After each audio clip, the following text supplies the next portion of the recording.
am Candid Frank, and he's my buddy David Morisuti. We do a lot of CFL stuff. He's stepping in for Aaron William Freeland, who got an offer he couldn't refuse to go to a concert. He got tickets in his way, so he's off to that. We're here to talk about the Maple Leafs, and we're down to days before the playoffs begin. Really, I know it's around a week, but still, we're down to a few days, ending up maybe seeing a matchup that some are suggesting is being planned. Apparently, the first thing I wanted to talk about was, to me, the big story is, why would any team try to meet a certain opponent? That's tempting fate a little too hard. Yeah, I mean that's really where it becomes, right? When you do certain things to try to control your own fate. When you don't have control of your own fate, that's where it gets a little dicey, in my opinion. Yeah. So what we're talking about is there's stories out there, a few sources. It isn't just one. The reality of it we can discuss, but the fact remains that the Florida Panthers it's being suggested in certain quarters that they are tanking the season to drop down below the Senators, who are cooperating in that regard, having won 3 straight in a row, David. They're on their way up if there's room. They're only 2 points back. I mean, Florida has the tiebreaker. So in essence, they've got an extra half a point, I'll call it, to be able to finish behind Florida. So they have to finish with more points than Florida to end up ahead of them. Of course, if there's a whole bunch of, overtime losses, shootout losses, all that kind of stuff, because that's essentially what we're talking about. It's about who has the least shootout losses or overtime losses. The wins are what gets you ahead when you're up against another opponent with the same amount. So that's the gist of what's going on in that regard. So it's a real quick subject. So you think it's dangerous for an organization to do that? Oh, I definitely think so. I mean, I get it. Teams are banged up. They want to be able to say, you know what? Why are we going to kill ourselves if we already kind of have an idea of where we're standing right now? There's nothing like right now for the Florida Panthers. They don't gain anything other than potentially trying to push for home ice in the first round. I'm guaranteeing that they just say, you know what? We don't care about that. We don't care about home ice in the first round. They probably also feel between Tampa and Toronto, what's the difference in who we play between those two teams? I'm guaranteeing that's the mindset. Let's just make sure we get the best possible roster we have. Sure, but it maybe also says something about how the reputation of the Leafs, and that they don't have the cleanest record in the playoffs, right? That's another thing that helps the Leafs and that helps the team. Bulletin board material in the playoffs is paramount. You remember when Florida beat Boston, right? And everyone's like, "We want Florida." Like when the Leafs beat Tampa in round 1, right? I get that. That's truly like that year. Florida on paper was not the better team than Boston.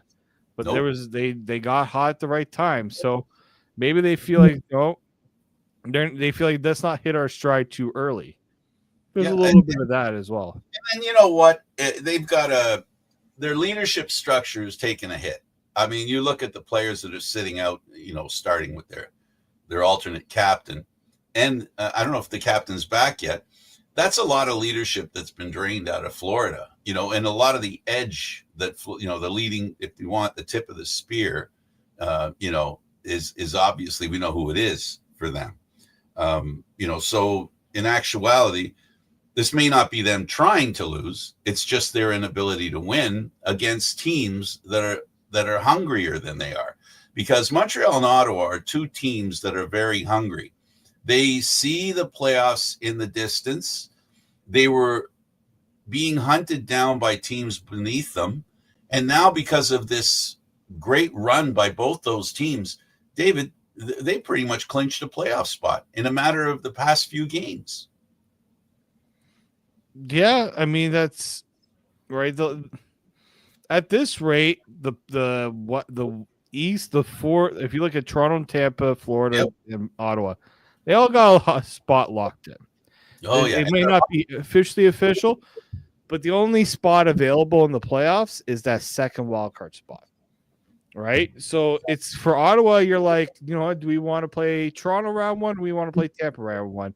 Right now, it looks like Ottawa wants to play Tampa because they're winning all these games and have a chance to climb over Florida to play Tampa.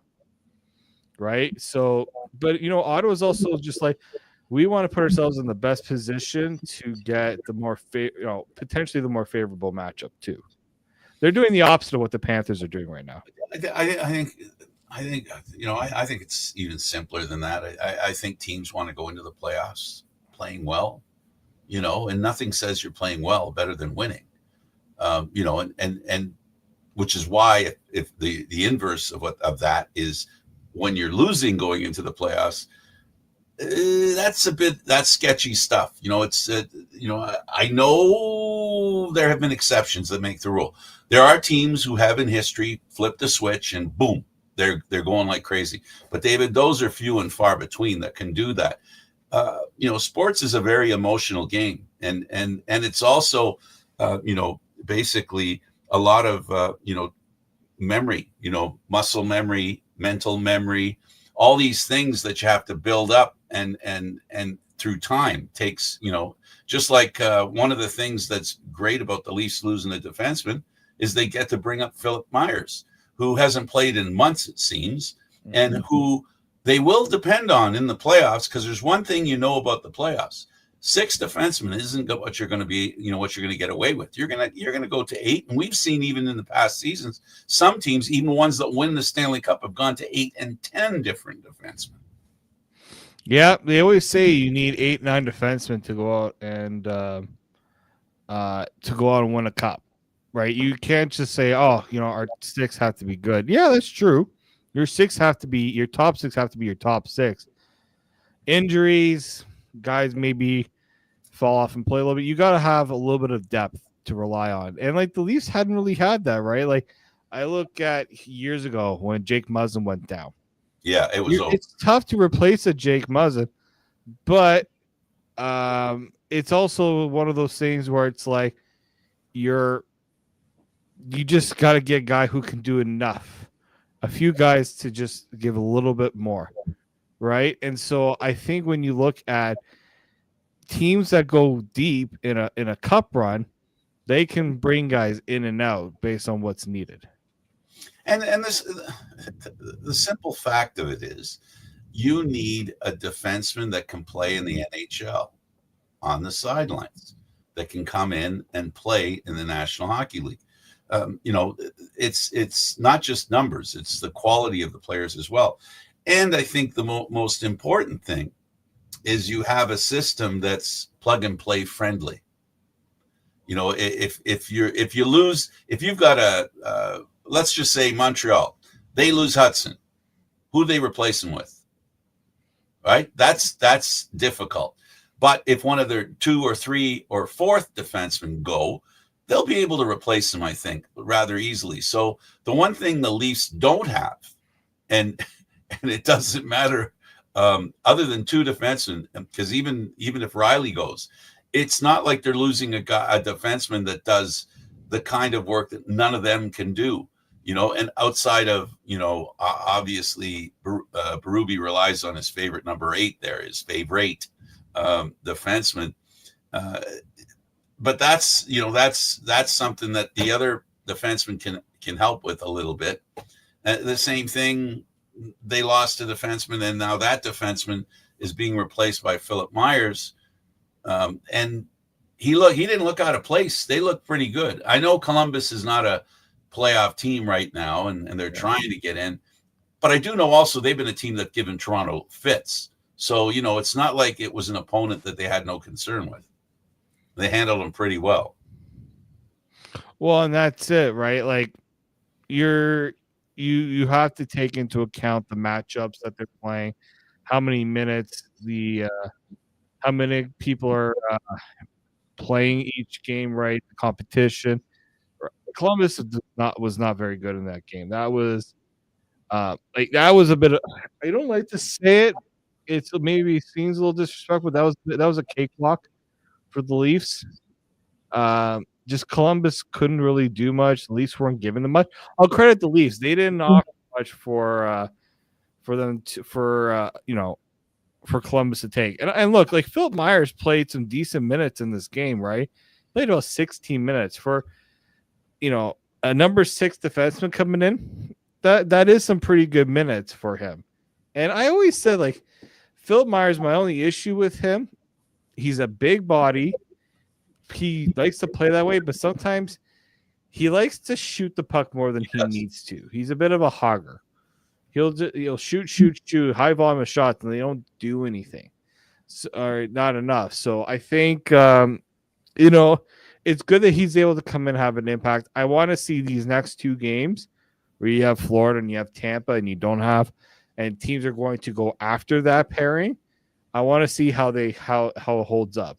That's going to be the true test. And not only it'll be the test, and it'll be beneficial to see, to get him up to speed. Again, I'll remind people that he hasn't played in like 8 weeks. So, it's been a while since he played, and he needs to get back up to speed. So these are going to be great games to get up to speed with.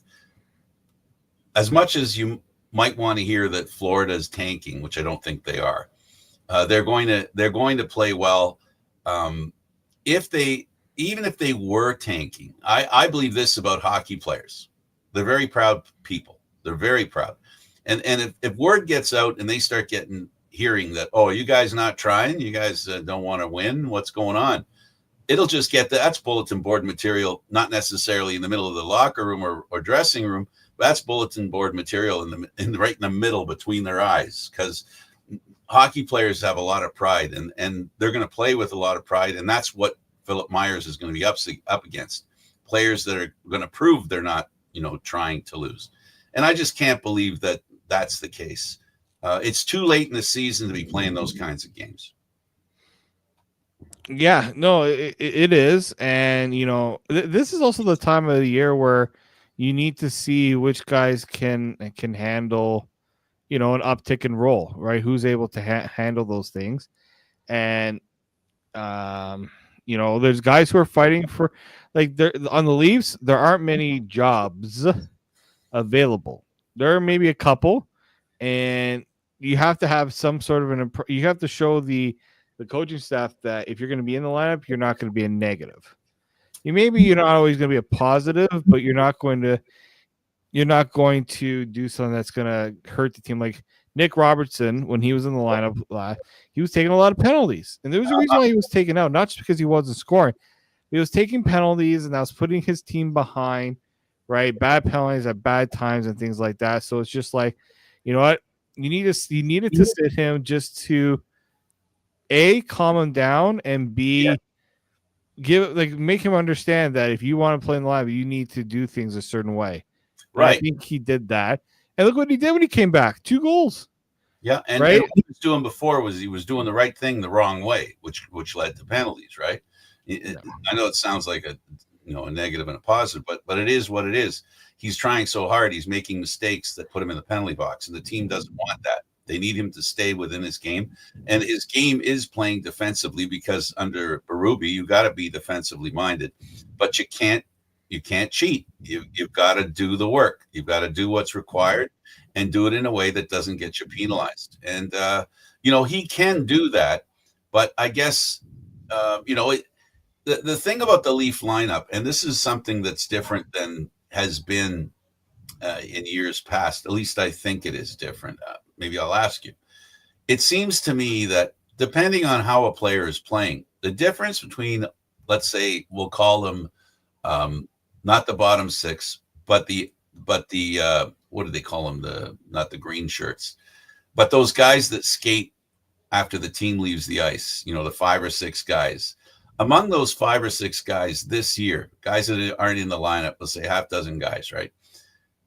There are better fits for the team now than there have ever been, especially under this, that we keep talking about, the Big 4 era, right? I think the depth at the bottom of the roster is as strong as it's ever been, if not stronger. Mm-hmm. And that means that, there's a little bit of what you're talking about, because you're 100% right. You're basically saying that all those players know if they want to play, how they play is going to dictate whether they play or not.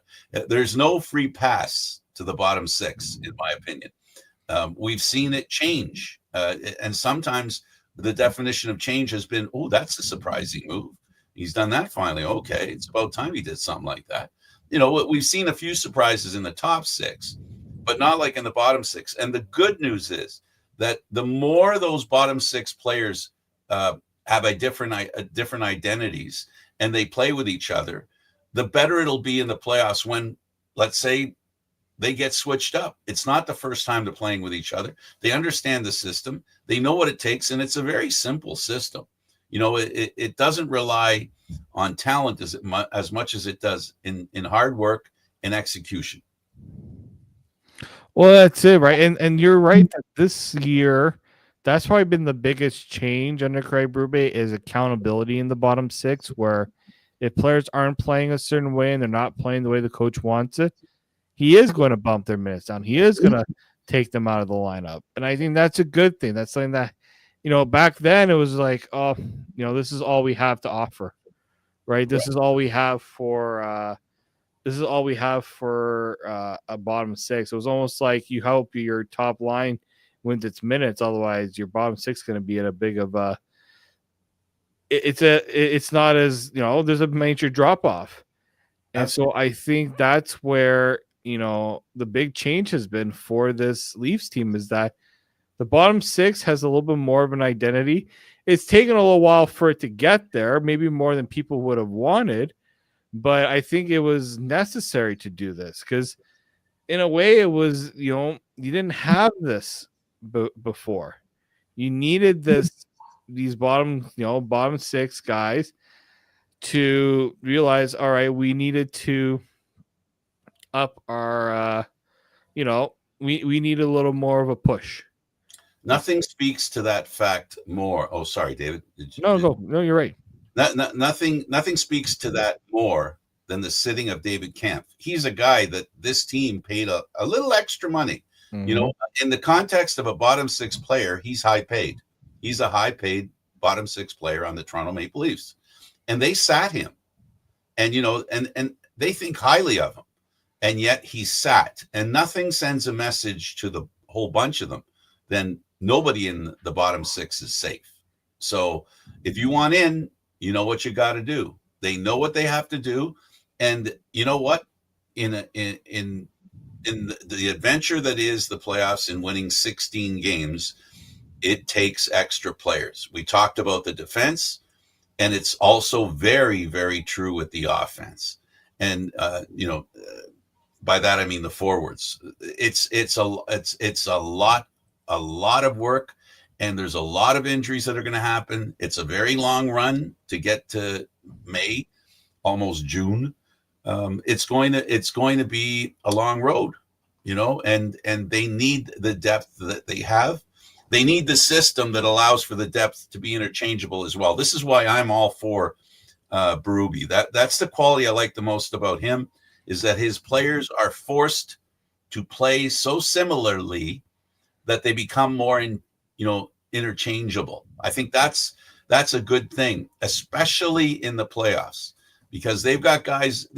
I know they traded for they traded for Lawton, who's a penalty killer, right? But they got a few guys on that team that can kill penalties. It's not like, if Lawton goes down, oh no, they traded for their penalty killer and it's all over now for penalty. No, they can substitute him on the short term. In other words, they have depth in that regard as well. The power play is the only thing, David, that concerns me. The 5-forward power play. It looks good now. It looks unbeatable. It looks like they can score at will, but there always is that concern. I'll ask you, the concern about on a power play is, it's great that you score a power play goal, right? But what you don't want in the playoffs is to allow a shorthanded goal, because that could be a real game turner. Yeah, no, you're not wrong. It is something that you definitely need to think about when you are, this power play has, I will say I've been happy with what I've seen from it lately because they're playing the right way. But yeah, that's always the concern is, what happens when you have a turnover? Are guys going to be able to get back? Are guys going to be able to Defend. defend, right? That's always a concern. But I'll give them credit in that they've paid a little more attention to that. Has it been perfect? No. But I'm of the belief that you can at least say it's a bit more of a positive than it has been a negative in the stretch. To complete the team and well, at least on the ice, goaltending. It's starting to look like we're getting a good indication of who's going to start game one. Would you agree that Stolarz is the guy? I'd say right now, yeah. If you had to ask me today who's my pick, it's Stolarz. Now, the reason why I don't think anyone ever goes completely definitive. We still have 6 games left to play in the regular season. Something can change. A goalie can have a bad stretch. Knock on wood, that doesn't happen. But you always have to prepare for the potential of it, let's just say. And as the goalie who may not be the one that's being, designated the starter in the playoffs, there are back-to-back games, and those are opportunities for you to change the narrative, the hopes. If you're looking to be the starter in the playoffs, goaltenders are all looking to be the starter. So Wall has some work to do when given the opportunity. But what's happening now as they get closer, they're trying intentionally to give Stolarz more of the starts. So it's going to get harder for Wall to get an opportunity to show that he can be ready for the playoffs as well. Yeah, no, I don't disagree. I think, if you're Joseph Woll, it sucks, but this was the game all year long, right? It was made to believe that you go through a tandem, and usually at the end, it's the tandem that wins out in the end. It's the guy who gives you the, Yep. that gives you the best. What's the best way of saying it? Yeah, right. Like the one who gives you the most comfort when you send him out there.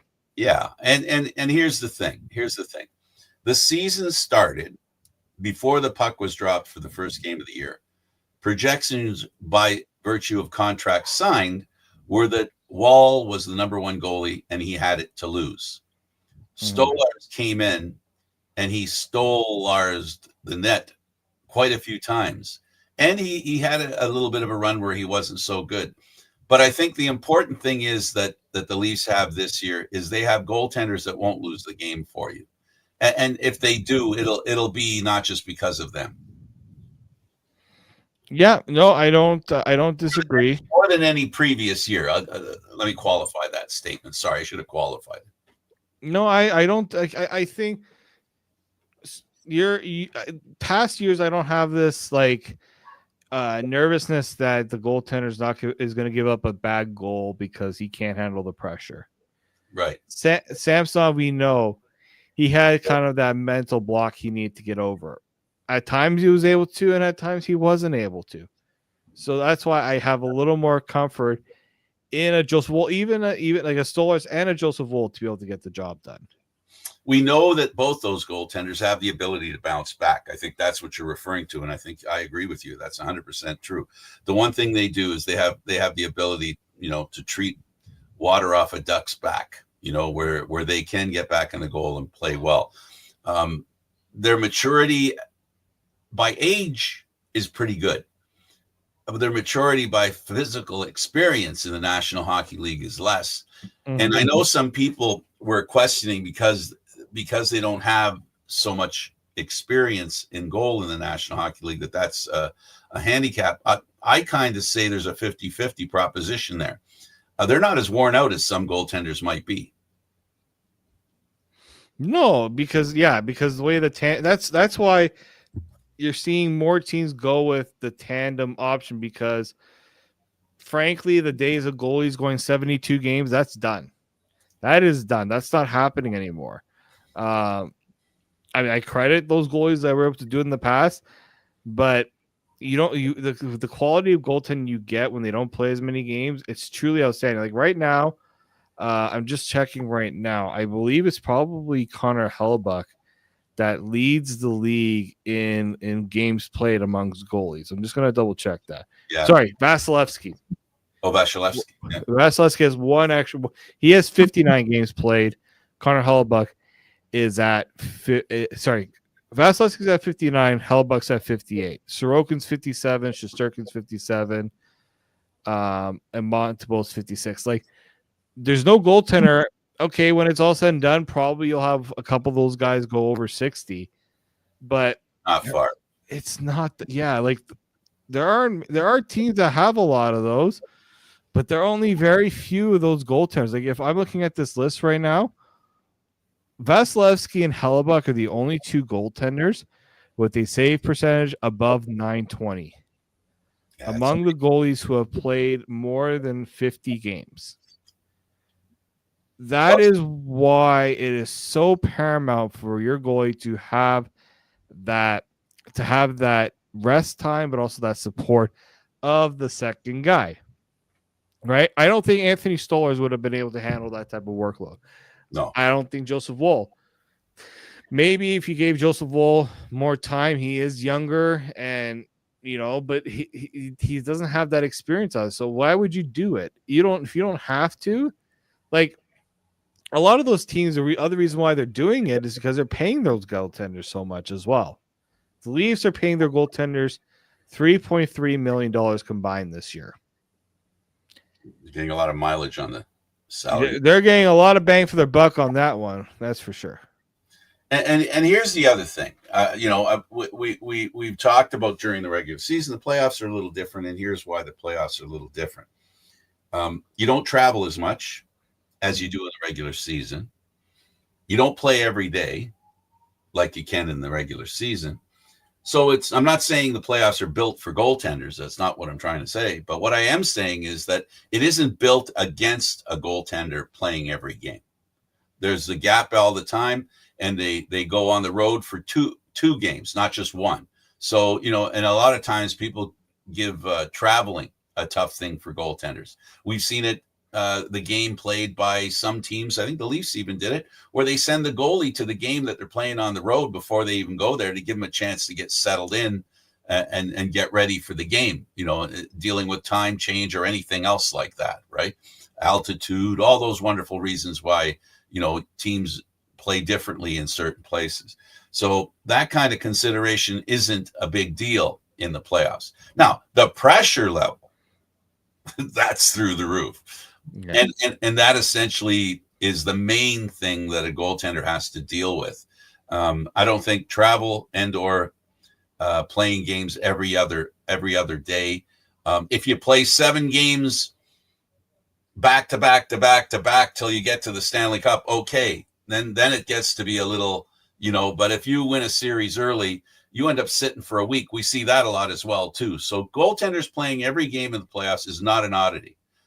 It's only happened because teams have leaned on the fact, Boston Bruins proved it with Allmark and Swayman, that they were going to go with back-to-back, switching goaltenders, and it never happened because they arrived at the conclusion that it's better to have one guy play because it's an emotional ramp-up that they got to stay on, and it's just too difficult to switch goaltenders back and forth in the playoffs. Yeah, no, that's... At some point, someone's got to take the net, but at the same time, they're probably going to feel like if we need to give the goaltender a night off, if he's not feeling as sharp, we have another guy more than capable of stepping in. Yeah, it's going to be a fun playoffs. It's going to be a fun end of the season. This week, David, is going to be important because the Leafs are playing both Florida teams, and Ottawa will be looking and checking how that works out because it's very important to them that while they're close to Florida, that's not far from Tampa either. Now, I don't know. I don't think Tampa's had trouble winning as much as Florida has. Florida's lost three in a row or 4, something like that. Anyway, so they're on a bit of a downer. So we'll just see what happens this week. So for the Leafs to win, David, back-to-back and against the Florida teams, what do they have to do?